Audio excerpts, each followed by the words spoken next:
Cláudio ficou para Hashbalto, Hashbalto, Hashbaiá, Hashbalse, Hashbaldu, Hashbaivia conto do fia.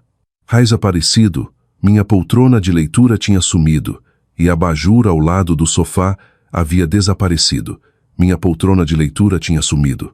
As fotos de família emolduradas que cobriam o corredor por 30 anos haviam desaparecido, deixando retângulos claros nas paredes onde as memórias costumavam ficar. Até a manta amarela que nossa neta sempre usava nas visitas de Natal estava faltando. A casa parecia mais fria, oca, como se alguém tivesse removido silenciosamente seu coração pulsante.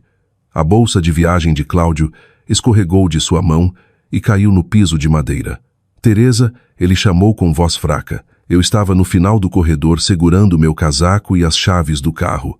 Pela primeira vez em quase 4 décadas, ele parecia genuinamente com medo de eu ir embora. Não bravo, com medo. O que você fez? Ele sussurrou. Eu o estudei com cuidado. A camisa dele cheirava levemente a perfume caro. O cabelo grisalho estava bagunçado pelo vento. Havia batom perto da clavícula dele, algo que claramente não havia notado. Horas antes, ele havia saído por aquela porta da frente, convencido de que estava escapando de algo morto. Agora ele encarava o silêncio que havia criado. Você disse que este casamento não funciona mais. Eu respondi calmamente. Finalmente concordei com você. Então peguei minha mala e passei por ele sem dizer mais nenhuma palavra. Mas antes de você entender por que deixei a casa vazia naquela noite, precisa entender como um casamento pode desaparecer lentamente muito antes de alguém realmente ir embora. Meu nome é Teresa. Tenho 63 anos e por quase toda a minha vida acreditei que resistência era a mesma coisa que amor. Cláudio e eu nos casamos jovens, em 1985. Ele trabalhava na construção civil com o pai na época, e eu atendia em uma lanchonete à noite enquanto fazia cursos de contabilidade durante o dia. Tínhamos muito pouco dinheiro. Nosso primeiro apartamento cheirava a fumaça de cigarro dos vizinhos de baixo. A pia da cozinha vazava o tempo todo. No inverno, usávamos o forno para aquecer o ambiente, porque o aquecedor mal funcionava. E de alguma forma, éramos felizes. Ou pelo menos acho que éramos. Cláudio costumava me fazer rir tanto que eu chorava. Ele colocava músicas sertanejas antigas no rádio enquanto dançava descalço pela cozinha comigo depois da meia-noite. Quando nosso filho Mateus nasceu, Cláudio chorou mais do que eu na sala do hospital. Naquela época, ele olhava para mim como se eu importasse. Essa é a parte mais difícil de envelhecer com alguém. Você se lembra de quem a pessoa costumava ser. Com o passar dos anos, construímos uma vida decente juntos. Nada glamouroso, nada rico, apenas uma vida sólida de classe média brasileira. Cláudio acabou abrindo sua própria pequena empreiteira. Eu cuidava das notas fiscais, impostos, folha de pagamento e ligações de clientes da mesa da sala de jantar, enquanto criava nossos filhos. Oficialmente, a empresa pertencia a Cláudio. Extraoficialmente, nós dois sabíamos que eu mantinha tudo funcionando. Mas as mulheres da minha geração não foram criadas para exigir reconhecimento pelo trabalho invisível. Fomos ensinadas a apoiar em silêncio, então foi o que fiz. Nossa filha Juliana costumava brincar que eu dirigia a empresa enquanto Cláudio usava o cinto de ferramentas para as fotos. E honestamente, ela não estava errada. Os primeiros sinais de mudança começaram depois que Cláudio se aposentou aos 64 anos. No início, pensei que ele estava apenas lutando com o envelhecimento. Muitos homens passam por isso, especialmente aqueles cuja identidade gira em torno do trabalho, mas gradualmente algo mais profundo mudou dentro dele. Ele ficou inquieto, insatisfeito, como se a vida comum tivesse começado a insultá-lo de alguma forma. Comprou tênis caros que não precisava. Começou a tingir o cabelo um pouco mais escuro. Entrou em uma academia mesmo odiando o exercício. Depois veio o celular. Aquele aparelho praticamente grudado na mão dele. Ele sorria para mensagens tarde da noite. Virava a tela quando eu passava. Começava a atender ligações do lado de fora, no quintal. Quando eu fazia perguntas simples, ele reagia com irritação imediata. Por que você está agindo de forma paranoica? Eu queria desesperadamente acreditar nele, porque depois dos 60 as pessoas não temem apenas a traição, elas temem recomeçar. Uma noite durante o jantar, Cláudio mencionou casualmente uma mulher chamada Rachel da academia. Ela também gosta de trilhas, ele disse enquanto rolava o celular. Não são muitas pessoas da nossa idade que ainda se mantêm ativas. Algo na forma como ele disse, nossa idade me incomodou, como se envelhecer tivesse se tornado algo vergonhoso para ele. Semanas se passaram, depois meses, e lentamente nosso casamento ficou mais silencioso. Não um silêncio pacífico, mas um silêncio solitário, do tipo em que duas pessoas param de realmente se ver. Cláudio parou de perguntar sobre meu dia. Parou de notar pequenas coisas. Parou de tocar meu ombro quando passava. Eu dizia a mim mesma que isso era normal depois de quase 40 anos juntos. Mas bem no fundo, eu sabia que algo mais estava acontecendo. A discussão final começou por algo bobo. Sempre começa assim. Encontrei uma cobrança de restaurante no nosso cartão de crédito de quase R$ 1.500 em uma churrascaria no centro, que nunca visitamos juntos. Quando perguntei sobre isso, Cláudio ficou imediatamente na defensiva. Foi um jantar com amigos. Que amigos? Porque tudo ultimamente parece um interrogatório. Porque você está mentindo, eu queria dizer. Em vez disso, fiquei na pia da cozinha, segurando a bancada com força suficiente para meus dedos doerem. Você está em outro lugar emocionalmente há muito tempo, eu disse baixinho. Cláudio riu com amargura. Talvez porque esta casa pareça morta. Aquela frase doeu mais do que gritos teriam doído. Morta. Depois de tudo que construímos, depois de filhos e funerais e financiamentos e cirurgias e décadas lado a lado na vida comum brasileira, morta. Eu me virei lentamente para ele. Se você está infeliz, diga com honestidade. Por um segundo ele pareceu quase aliviado. Então, de repente, as palavras explodiram dele. Estou cansado de fingir que este casamento ainda funciona. A sala ficou completamente silenciosa. Até a geladeira zumbindo atrás de nós parecia mais alta. Cláudio pegou as chaves da picape no balcão. Quero me sentir vivo novamente, ele murmurou. Então faróis piscaram pela janela da frente. Uma mulher esperava do lado de fora. Você pensaria que eu teria gritado, chorado, implorado para ele não ir. Mas estranhamente, eu me senti calma, como se parte de mim já tivesse lamentado este casamento muito antes daquela noite. Cláudio parou na porta, esperando alguma reação dramática. Eu não dei nenhuma. Espero que você encontre o que procura, eu disse suavemente. Ele me encarou quase com raiva. Talvez porque a culpa precise de resistência para se justificar. Então ele saiu e eu fiquei sozinha na casa silenciosa, ouvindo a picape desaparecer na rua. Por quase uma hora, eu não me mexi. Então finalmente me levantei, fui para o quarto e abri o armário. Por um longo tempo depois que Cláudio saiu naquela noite, fiquei simplesmente dentro do nosso quarto, olhando para o armário. Sem chorar, sem tremer, apenas olhando. 38 anos de casamento pendurados ordenadamente ao lado dos meus, em cabides de madeira. Suas camisas de flanela, seus antigos casacos do Atlético Mineiro, o terno cinza que ele usou no casamento de Juliana, roupas pertencentes a um homem que eu mal reconhecia mais. Do lado de fora, eu conseguia ouvir o tráfego distante na rodovia. Em algum lugar da rua, um cachorro latiu uma vez e depois tudo ficou quieto novamente.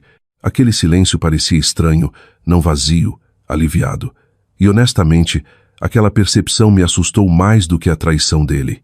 Porque mulheres da minha idade são ensinadas algo perigoso. Se seu casamento acaba, sua vida acaba junto. Mas parada ali no armário, senti algo que não experimentava havia anos. Espaço. Sentei lentamente na beira da cama e olhei ao redor do quarto com atenção. Quando foi a última vez que Cláudio notou algo sobre mim? Não as tarefas que eu cuidava, não o jantar na mesa, não as contas pagas no prazo. Eu honestamente não conseguia lembrar. Aquele pensamento rachou algo dentro de mim. Antes que eu pudesse pensar demais, peguei o celular e liguei para minha irmã mais nova, Carolina. Ela atendeu imediatamente. Teresa. No momento em que ouvi a voz dela, minha compostura quase desmoronou. Cláudio foi embora. Eu sussurrei. Uma pausa, depois calmamente com outra mulher. Isso me assustou. Você sabia. Eu suspeitava. Fechei os olhos. Aparentemente todo mundo via meu casamento mais claramente do que eu. Carolina suspirou suavemente. Estou indo para aí. Ela chegou 30 minutos depois vestindo calça de moletom e carregando 2 sacolas de supermercado cheias de petiscos, vinho e papel toalha, o kit de emergência universal para mulheres mineiras acima de 60 anos. No momento em que entrou na casa, parou e olhou ao redor. Nossa, murmurou, já está diferente aqui dentro. Porque estava. Cláudio sempre enchia os cômodos com barulho, televisão, ligações, reclamações, inquietação. Sem ele ali, a casa de repente parecia quieta. Carolina sentou ao meu lado na mesa da cozinha, enquanto eu explicava tudo baixinho. A discussão, a mulher mais nova, a picape indo embora. Ela ouviu sem interromper. Finalmente recostou na cadeira e olhou diretamente para mim. Sabe qual é a parte mais triste? O quê? Você tem desaparecido dentro deste casamento há anos. Aquela frase doeu mais do que Cláudio ir embora, porque bem no fundo eu sabia que ela estava certa. Pensei em todas as pequenas formas como eu havia lentamente me apagado com o tempo. As aulas de pintura que parei de fazer porque Cláudio zombava delas como desperdício de dinheiro. As viagens que adiei porque Cláudio odiava viajar. Os livros que lia quieta sozinha enquanto ele me ignorava na frente da televisão toda noite.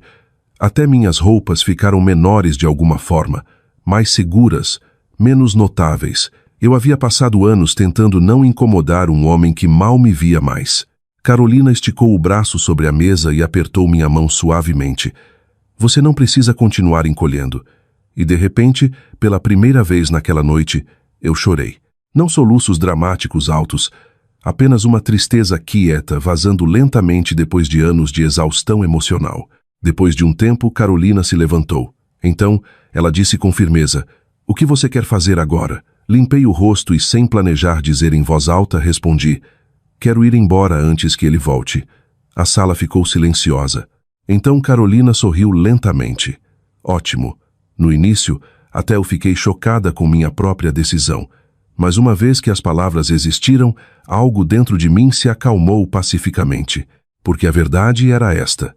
Cláudio ir embora com outra mulher não destruiu nosso casamento. Apenas expôs como ele já havia se tornado solitário. Fui para o quarto e abri o armário novamente. Desta vez, comecei a arrumar as malas.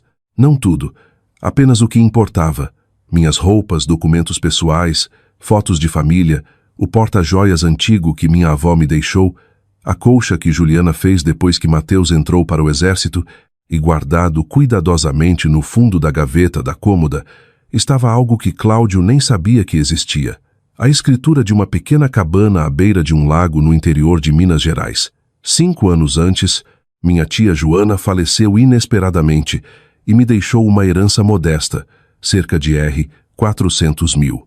Cláudio achou que usei para pagar dívidas e contribuir para a aposentadoria. Deixei ele acreditar nisso. Em vez disso, depois de anos me sentindo emocionalmente invisível, comprei a cabana no meu próprio nome. Não para fugir originalmente, apenas segurança, uma coisa privada que pertencia só a mim. Mulheres de gerações mais antigas entendem profundamente esse instinto. Você sobrevive a casamentos longos construindo silenciosamente saídas de emergência emocionais que ninguém nota. A cabana era pequena, simples, nada luxuosa, mas dava para um trecho tranquilo de água cercado por árvores. E toda vez que eu visitava sozinha, conseguia respirar novamente. Eu nunca imaginei na época como aquele sentimento se tornaria importante. Carolina me ajudou a arrumar rapidamente enquanto eu alugava uma pequena van de mudança online. Nenhuma de nós falou muito. Havia algo estranhamente sagrado no silêncio. Em um momento, Carolina carregou uma foto de casamento emoldurada para a cozinha. Quer esta? Eu encarei a versão mais jovem de nós, sorrindo para a câmera em 1985. Cláudio parecia orgulhoso, protetor, feliz, e percebi algo doloroso. A tragédia não era que ele havia mudado, era que eu continuei amando a memória de quem ele costumava ser muito depois que aquele homem desapareceu. Sim, eu disse suavemente, leve mesmo assim. Por volta das 23h30, carregamos as últimas caixas na van.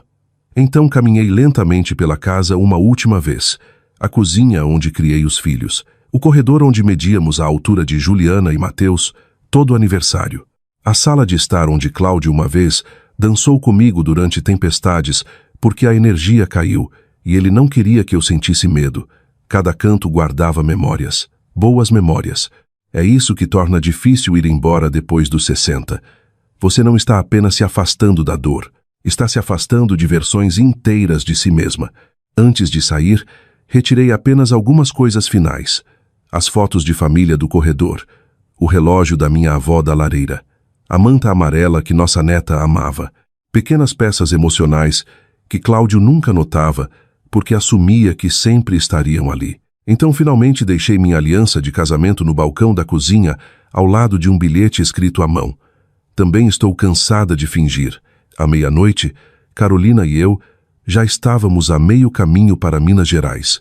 Não atendi o celular nenhuma vez, mas por volta das 0h45, Cláudio finalmente voltou para casa. Sei o horário exato porque meu celular explodiu com chamadas perdidas minutos depois.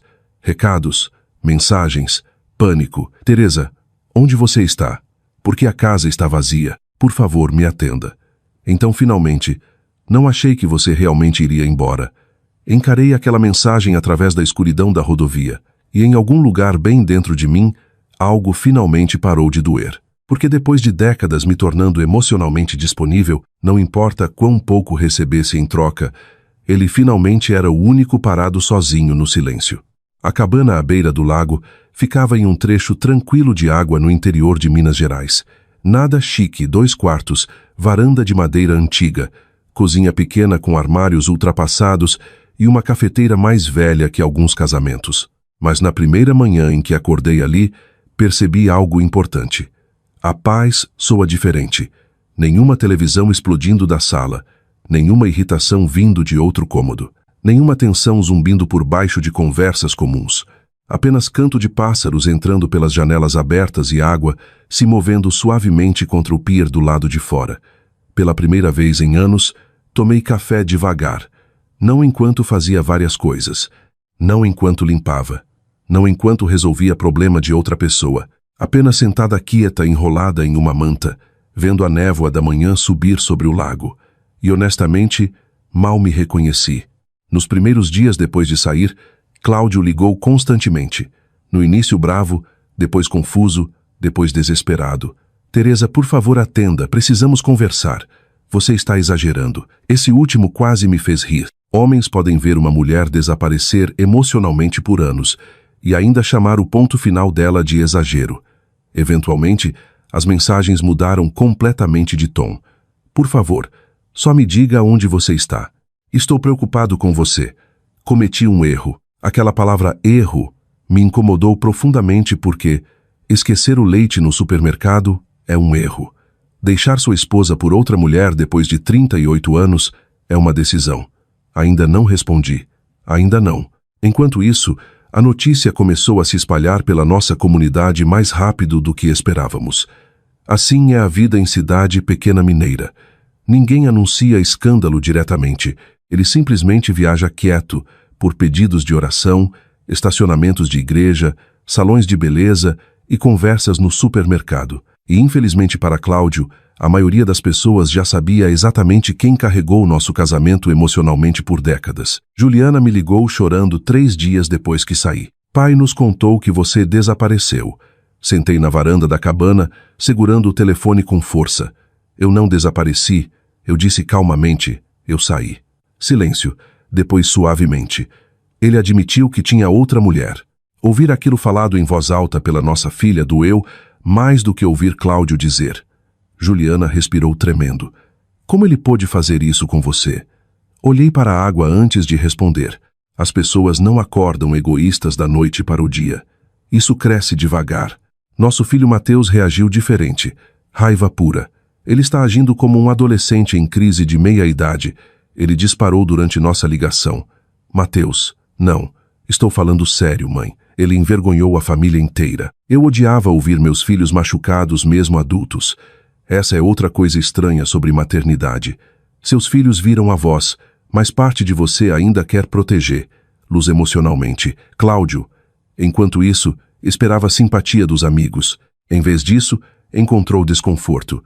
Aparentemente, Rachel, a mulher mais nova da academia, perdeu o interesse quando a vida real entrou na situação. Aventuras sobrevivem à fantasia, não às terças-feiras comuns, não aos remédios de pressão, não à papelada de aposentadoria, não a um homem de 66 anos se desfazendo emocionalmente em uma casa vazia. Uma tarde, Cláudio ligou novamente enquanto eu plantava ervas ao lado dos degraus da cabana. Desta vez, atendi. Por vários segundos, nenhum de nós falou. Então baixinho ele disse: "A casa parece errada sem você." Quase respondi porque nunca foi a casa que fazia parecer um lar. Mas fiquei em silêncio. Cláudio suspirou pesadamente. "Não percebi quanto você cuidava." Lá estava. Não reconhecimento de amor, reconhecimento tardio, mas ainda assim, depois de décadas de trabalho invisível, ele finalmente via a máquina que eu mantinha funcionando quietamente todo dia. Contas pagas no prazo, consultas médicas lembradas, cartões de aniversário enviados, geladeira abastecida, reuniões familiares organizadas, desastres emocionais suavizados antes de explodirem. Mulheres da nossa idade muitas vezes se tornam a infraestrutura emocional de famílias inteiras, e a maioria só nota a infraestrutura depois que ela desaba.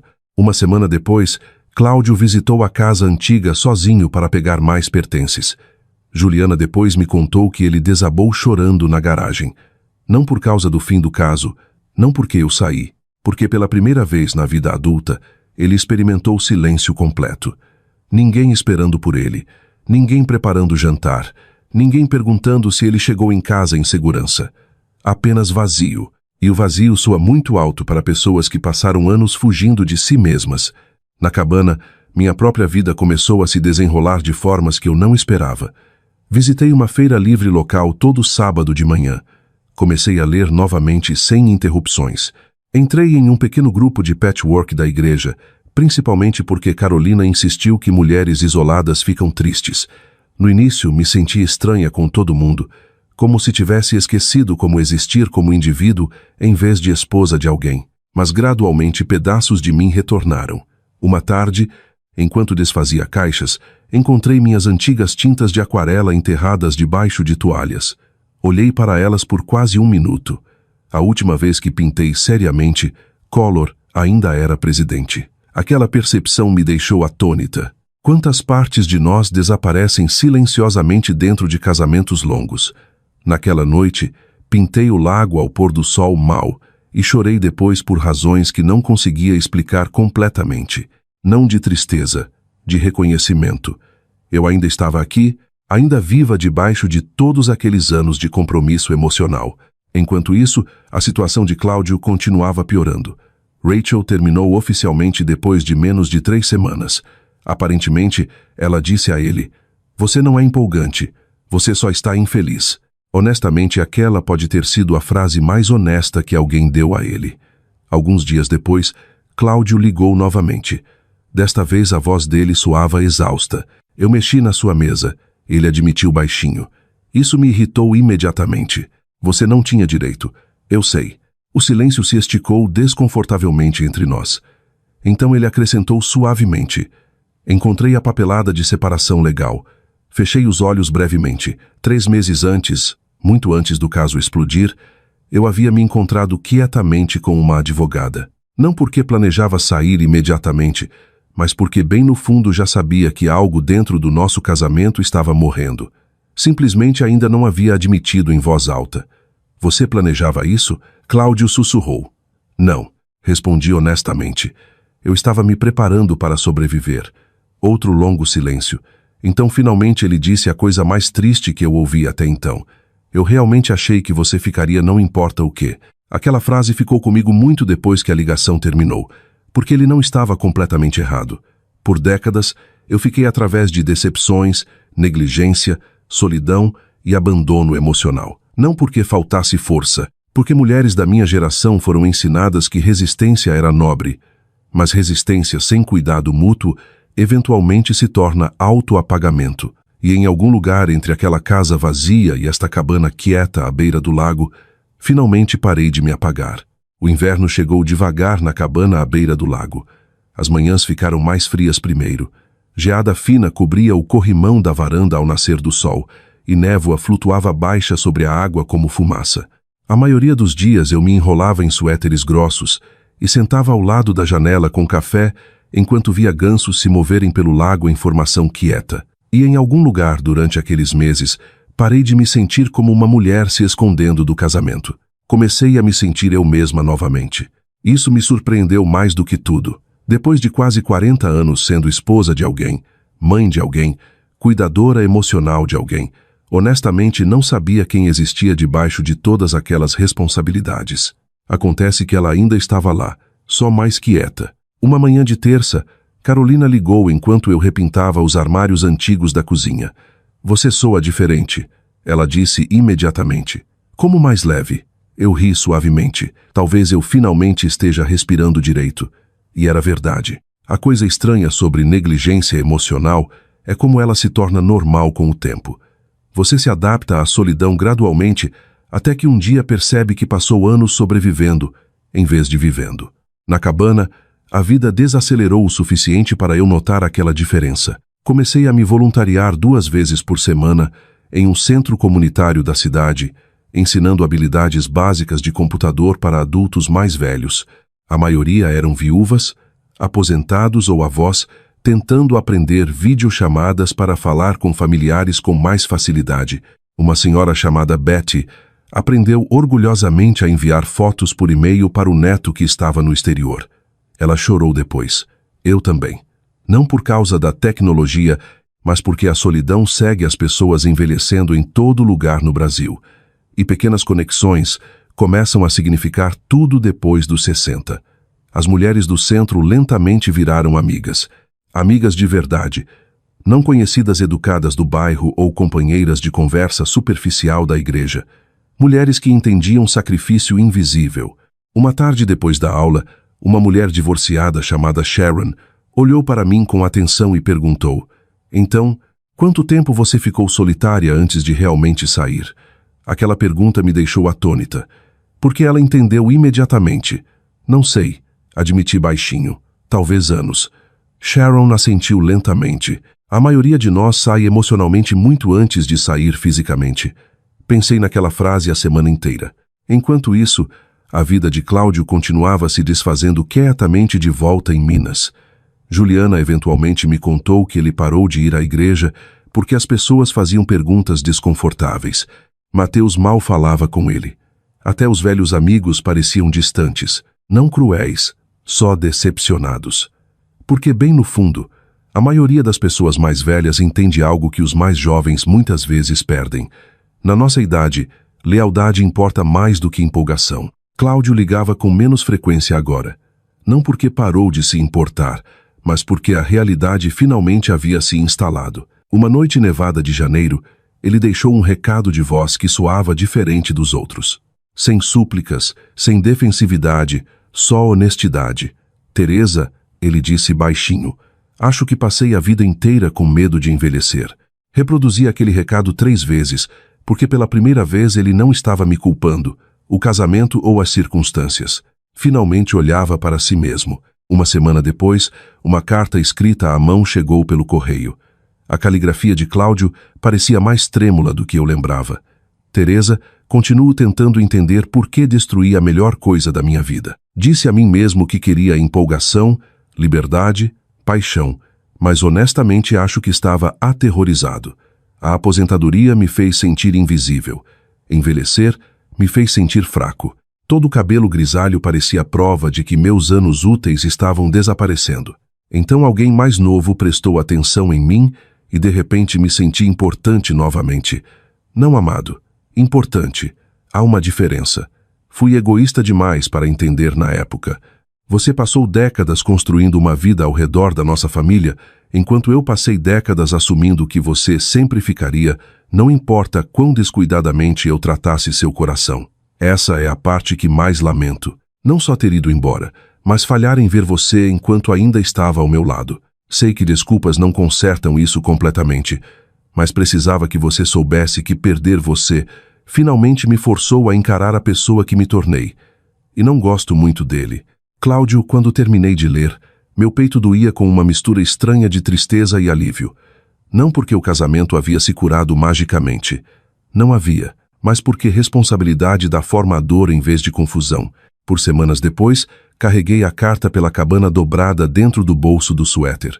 Não porque eu perdoei completamente, mas porque parte de mim lamentava quanto honestidade só chegou depois da destruição. Então, uma tarde de fevereiro, Cláudio dirigiu até Minas inesperadamente. Vi a picape dele entrar devagar na entrada enquanto flocos de neve caíam sobre o lago.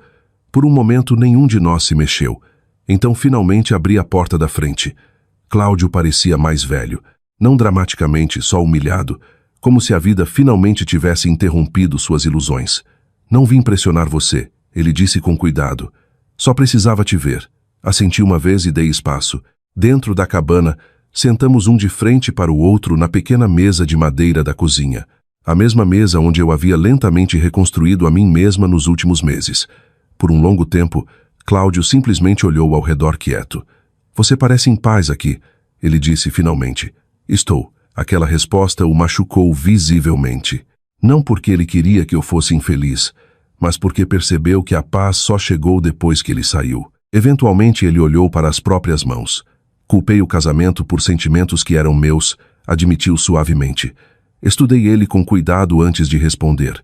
Você não saiu porque eu não era suficiente. Ele olhou para cima lentamente. Você saiu porque não sabia como encarar a si mesmo envelhecendo. A sala ficou completamente silenciosa. E de repente Cláudio começou a chorar. Não soluços dramáticos, apenas lágrimas quietas de um homem que passou a maior parte da vida se escondendo emocionalmente de si mesmo. Eu havia visto Cláudio bravo, orgulhoso, defensivo, mas nunca o havia visto honesto assim antes, e estranhamente, a honestidade o fazia parecer mais humano do que a confiança jamais fez. Do lado de fora da janela da cabana, a neve continuava caindo suavemente sobre o lago congelado, e pela primeira vez em muitos anos, finalmente paramos de fingir. Quando a primavera chegou, o lago havia mudado completamente. A água cinza congelada do lado de fora da minha cabana lentamente amoleceu de volta para um azul profundo. Flores silvestres apareceram ao longo das trilhas, e toda manhã pássaros se reuniam perto do pier, altos o suficiente para me acordar antes do nascer do sol. Tudo se sentia vivo novamente, inclusive eu. Isso ainda me surpreendia às vezes. Aos 63 anos, honestamente acreditava que a vida já havia decidido quem eu deveria me tornar. Esposa, mãe, avó, cuidadora, presença confiável de fundo segurando tudo junto quietamente, enquanto todos os outros viviam alto ao meu redor. Nunca percebi quanto de mim desapareceu debaixo daqueles papéis até finalmente sair deles. Cláudio começou a visitar a cabana ocasionalmente depois daquela conversa de inverno. Não com frequência, não de forma invasiva, só com cuidado. Como um homem se aproximando de algo frágil que uma vez quebrou com as próprias mãos. As primeiras visitas foram estranhas. Muita história entre nós, muita dor, mas lentamente algo inesperado aconteceu. Começamos a conversar honestamente pela primeira vez em décadas, não como marido e esposa tentando manter as aparências, não como pais exaustos sobrevivendo a responsabilidades, apenas duas pessoas envelhecendo finalmente admitindo verdades desconfortáveis em voz alta. Uma tarde sentamos na varanda enquanto a chuva caía suavemente sobre o lago. Cláudio encarou a água por um longo tempo antes de falar. Sabe o que me assusta mais agora? O quê? Que passei anos perseguindo empolgação porque confundi com felicidade. Fiquei quieta porque honestamente muitas pessoas fazem exatamente isso, especialmente ao envelhecer. O Brasil ensina pessoas mais velhas a temer se tornarem invisíveis, temer desacelerar, temer a vida comum. Então as pessoas perseguem distrações esperando se sentir jovens novamente. Novos relacionamentos, compras caras, atenção de estranhos. Mas nenhuma dessas coisas cura a solidão causada por desconexão emocional. Eventualmente, Cláudio olhou para mim com cuidado. Você nunca foi o motivo de eu me sentir velho. A voz dele falhou ligeiramente. Só culpei você porque estava mais perto de mim. Doeu ouvir, mas também pareceu verdadeiro. E a verdade, mesmo dolorosa, pode finalmente permitir que a cura comece. Nunca voltamos oficialmente a morar juntos. Algumas pessoas esperavam isso eventualmente. Juliana certamente esperava, mas a vida depois da traição raramente retorna arrumadinha ao que existia antes. Muita coisa muda. Em vez disso, Cláudio alugou uma pequena casa na cidade fora de Belo Horizonte e começou a fazer terapia regularmente por meio de um programa da igreja local para homens mais velhos lutando com aposentadoria e perda de identidade. Honestamente, fiquei orgulhosa dele por isso. Não porque a terapia consertou tudo magicamente, mas porque honestidade emocional era algo que Cláudio passou a vida inteira evitando. E agora, finalmente, ele estava tentando. Mateus lentamente começou a falar com ele novamente também. Com cuidado no início, depois mais naturalmente com o tempo. A cura dentro das famílias muitas vezes acontece quieta, não por discursos dramáticos, apenas pequenos atos repetidos de responsabilidade. Uma tarde de sábado no início de maio, Cláudio dirigiu até a cabana carregando uma caixa de ferramentas. "O que é isso?" perguntei. Ele olhou para o corrimão da varanda. "Você disse que estava solto na semana passada." Sorri levemente. 30 anos atrás, Cláudio teria consertado imediatamente sem ser pedido. Em algum ponto ao longo do caminho, nós dois ficamos tão emocionalmente cansados que paramos de notar as necessidades um do outro completamente. Enquanto ele consertava o corrimão, sentei por perto lendo um livro e ocasionalmente passando ferramentas para ele. A simplicidade do momento me acertou inesperadamente forte. Sem brigas, sem fingimento, sem performance, apenas duas pessoas mais velhas compartilhando espaço quieto, honestamente. Ao pôr do sol, sentamos juntos nos degraus da varanda, bebendo chamate enquanto o céu ficava laranja sobre o lago. Finalmente, Cláudio falou suavemente. "Eu costumava achar que amor deveria continuar te fazendo sentir empolgado para sempre." Olhei para ele, e agora ele sorriu com tristeza. "Agora acho que amor de verdade é prestar atenção antes que alguém comece a desaparecer." Aquela frase se acomodou profundamente dentro de mim porque, no final, essa era a verdadeira tragédia do nosso casamento. Não o caso, não a mulher mais nova, nem mesmo a noite em que ele saiu. A tragédia foi quanto tempo ignoramos a solidão emocional enquanto fingíamos que rotina era suficiente. Especialmente Cláudio, mas eu também. Passei anos evitando verdades difíceis porque achava que resistência me tornava boa. Mas resistência sem honestidade lentamente destrói a intimidade. E muitas pessoas acima de 60 vivem quietamente assim todo dia, solitárias ao lado de alguém que amam, com medo de falar honestamente porque acham que é tarde demais para mudar. Mas nunca é tarde para a verdade. Algumas semanas depois, Juliana visitou a cabana com os filhos. Vendo meus netos correndo descalços perto do lago enquanto risadas ecoavam pelo quintal, senti uma gratidão avassaladora, não porque a vida havia se tornado perfeita. Não havia. Mas porque a dor finalmente havia forçado honestidade para lugares onde o silêncio costumava viver, e isso importa. À medida que as pessoas envelhecem, muitas vezes acreditam que crescimento emocional pertence só aos jovens, mas algumas das lições mais importantes chegam tarde, às vezes dolorosamente tarde. Cláudio eventualmente se juntou a nós do lado de fora carregando limonada para as crianças.